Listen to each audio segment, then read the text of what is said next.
Hi everyone, thanks for tuning in again. I've been missing a little bit. I haven't made any videos. My dad passed away on March 8th, which was Sunday. I was there with him. So my family and I are going to have a service on Friday the 13th for him. So I'm going to go back into making some videos. Here's one about Letecia Stauch and her arrest affidavit. So that an affidavit's a sworn statement, and the media is trying to get the files released because it's sealed. And I'll read you what it says because then we'll talk about it.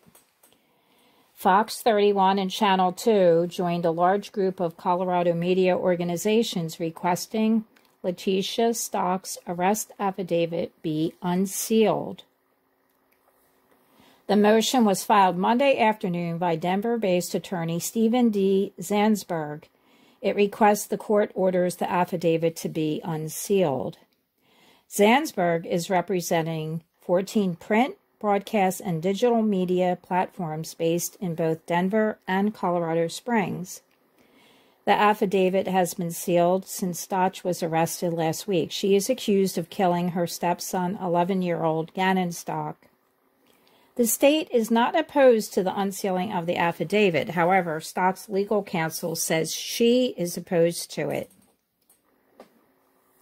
Zansberg argues that while sealing the affidavit is common prior to a warrant being executed, the affidavit is typically unsealed even in high-profile cases once the warrant has been executed and the preliminary investigation is complete.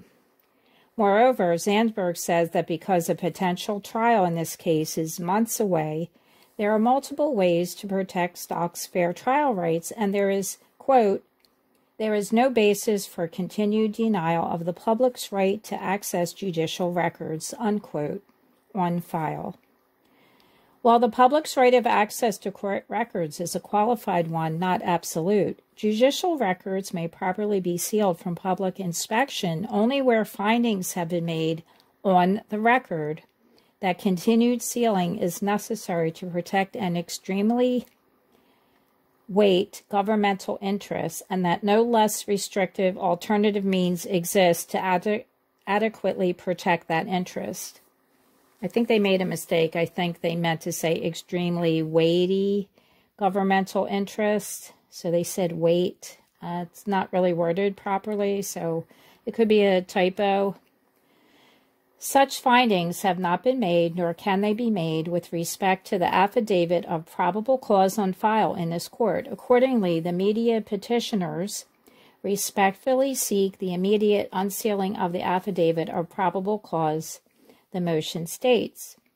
Zansberg requested the court allow the media petitioners to be heard on the matter at the earliest practical time. So I'm just wondering, since they filed a motion, how much longer it will be, how many days or weeks before the media can go to court and try to argue their case. Because it seems like, yes, records are sealed in the beginning, but then they're unsealed. And that's because there's been nothing to prove, or maybe no one filed anything. Maybe the DA is not, restricting that information. But you'd have to have a reason not to allow the public access to the judicial records. So this is, of course, a very politically connected group, our media, which is a group of Fox, could be ABC. We have Denver 7. There's 14 media outlets that are actually filing a motion. I guess that means suing them. Okay, so the state is not opposed to sealing these documents, but she, Letecia Stauch is, and it's probably because it's horrendous. Whatever they found was enough to declare Gannon is not alive anymore, so they must have found a lot of evidence. And it's possible that she did move the body because that is one of the charges. So we can only speculate what she did. We don't really know at this point. And it'll be horrendous when we find out. And it's really sad because she could have just walked away gotten a divorce, and just come to grips with that she can't do this job anymore. She can't take care of the children. It's beyond her capacity, but she decides to allegedly do away with him. Whether it was an accident or intentional, we don't really know yet, but it is first-degree murder, so that shows planned intention. Okay, so the trial is going to be months away, and that's probably just a known fact when we have something this complicated, and it's very high profile, I'd say. They do want to protect her rights, and everybody does have the right, you know, to be considered, let's see, what are some of her rights? You're innocent until proven guilty. You have to have a fair trial and unbiased and all that. And I'm not really quoting the law, but I know basically they want to make sure that her rights aren't violated. So there's no basis for continual denial of the public's right to access judicial records, says the lawyer, Mr. Zansberg.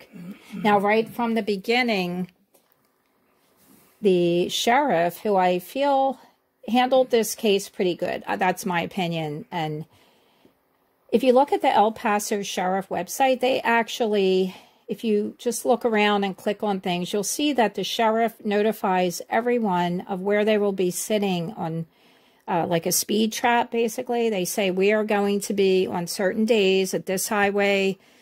Say it's Monday through Wednesday, then Thursday through Saturday, they'll be sitting at another highway. So you can actually get a heads up if you do want to go over the speed limit. So at least they're somewhat transparent. But I'd say right from the beginning, my very first video was Letecia Stauch's interview from behind her to KKTV, I believe it was. She said her rights were violated. And also the other point I wanted to make is the sheriff has mentioned, and other people have mentioned, how the media, not the media, it's basically implying that YouTubers, Facebook, social media has hindered the investigation, which I don't believe that is possible. Because the sheriff really just needs to look at all the tips, and they need to vet every tip. I understand, but they can also ignore social media. But I think they look, because there's rumors. Sometimes there's truth in rumor. So we hope that they do unlock these documents. Who knows when it will be, because it's probable cause, according to Scott Reich. Today I was watching one of his videos. He says that's the lowest form of trying to produce evidence. That's like the beginning, probable cause. Why did we get a warrant? Why did we arrest her? They must have something at least that allowed the law enforcement to get a warrant to arrest her and go to another state. And actually, when I just want to mention real quick, when she attacked the deputy and had to spend the night in Kansas, it did mention on one of the online, it wasn't a forum, it was just like one of the news stations. They did mention that Letecia Stauch was taken to the hospital to be checked out after that incident. So, you know, maybe they had to restrain her and they hurt her arm. Maybe they even punched her. We don't know. I mean, I'm just speculating. I can imagine, why would you be taken to the hospital? There must be some kind of injury, although she looked fine when she appeared at the hearing with her public defender. So we're hoping that they do unseal the documents, because going forward, people want to know. We've spent a lot of time and we're very interested in this case, and we hope they find Gannon soon. They still haven't found him as far as I can see. I do look every day. I just pray they find him.